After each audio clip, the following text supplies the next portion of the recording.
जैसा कि आप जानते हैं कि आज 27 जनवरी 2026 को देश भर के तमाम बैंक जो हैं वो कर्मचारी और अधिकारी दोनों हड़ताल पे हैं। और हड़ताल का जो एक मुद्दा था वो है बैंकों में 5 डे बैंकिंग को लागू करना। इस विषय में मैं कहना चाहूँगा कि 2016 से पहले जो 2012 में बैंक के साथ एक समझौता हुआ था, उसमें ये कहा गया था कि देश भर में तमाम बैंकों में 5 डे बैंकिंग लागू कर दी जाएगी।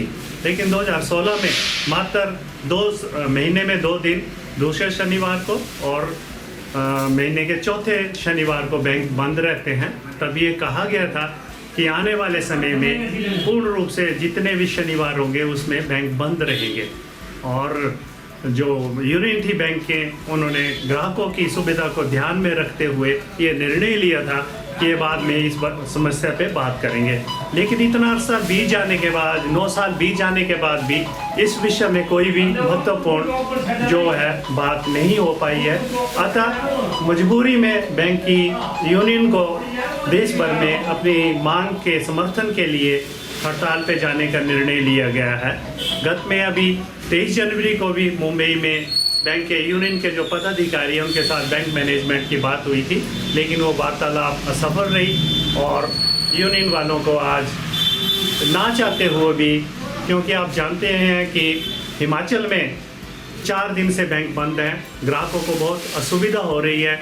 उनकी असुविधा के लिए हम खेद प्रकट करते हैं। और मैं जो चंबा में भारतीय स्टेट बैंक की सेवानिवृत्त यूनियन है, उनका पदाधिकारी होने के नाते ये कहता हूं कि उनकी सुविधा के लिए हमें खेद है। लेकिन जो ये वर्किंग यूनियन है, उनके साथ हम कंधा से कंधा मिला के खड़े हैं और उनकी हम इस मांग का पूर्ण रूप से समर्थन करते हैं कि देश भर में अन्य केंद्रीय विभागों की तरह बैंक में भी 5 डे बैंक लागू की स्थिति लागू होनी चाहिए। इसके अतिरिक्त मैं ये कहना चाहूँगा कि बैंक के अपडेशन के मुद्दे पे भी जो रिटायरी यूनियन है वो देश भर में हड़ताल कर रही है, अपने मांगों के लिए बैंक मैनेजमेंट को पत्र लिख रही है, लेकिन उस पर भी कोई विचार नहीं हो रहा है। और अगर बैंक में पेंशन अपडेशन